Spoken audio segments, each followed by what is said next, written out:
Hi friends, my name is Shruti Sapra and I'm a corporate trainer and a storyteller.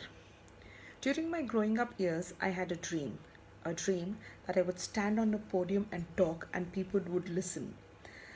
A dream where I could bring about a change in people's life with my thoughts and my beliefs. This dream was spotted really early by my dad, and he would tell me to, sit upright, read like a newsreader, and talk like a leader, even though I didn't have any followers back then. But in the real life, it was a little different. I pursued my career in finance in search of a stable and a progressive career. I worked for 10 years in big multinationals that gave me very good job satisfaction and a decent paycheck by the end of the month. But was it sufficient? Maybe yes for me. But what about the dreamer inside me?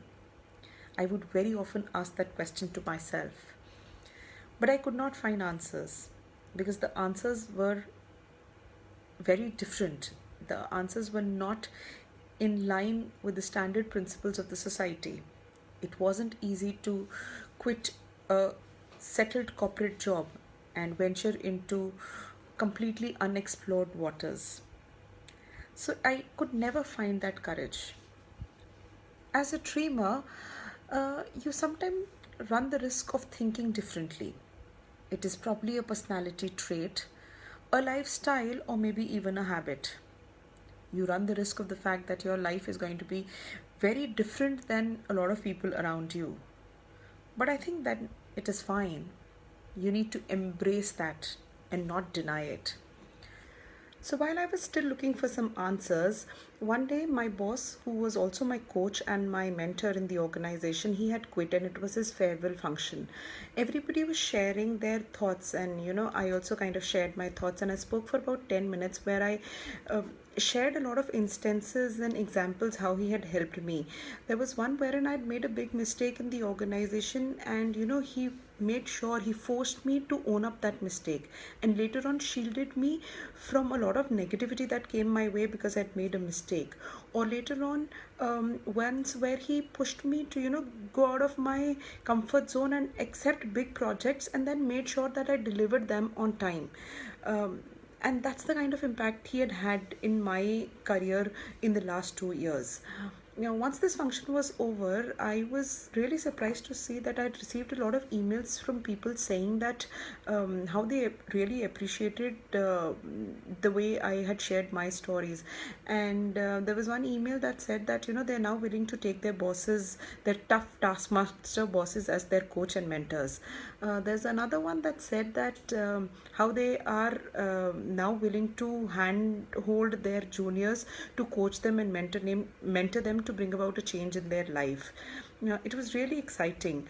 And in some time, this boss of mine kind of crossed me in the aisle and said to me, Shruti, great story. I said, sir, story nahi thi. It was actually true. That's the kind of impact that you've made in my life. It was not false. It was not fake. And he says, I didn't say it was fake or false, but it was a story. That's when it struck me, story to thi. I shared my story with people and it impacted them. It motivated them to bring about a change in their life. I quickly connected a few dots. I wanted to be a public speaker where I could share my thoughts. I had found new appreciation to storytelling. I put both of them together and I decided to pursue storytelling and training as a career path. I decided to pursue my dream, and I'm currently doing that. I haven't reached really far, but I'm really glad that I at least began. I have taken that first step. If you have a dream and you're waiting for the right day to start working on it, trust you me, the right day will never come. Today is the right day. Take that first step. Take that giant leap towards your dream and see what wonders you can do with passion and with hard work. All the best, my friends. Thank you.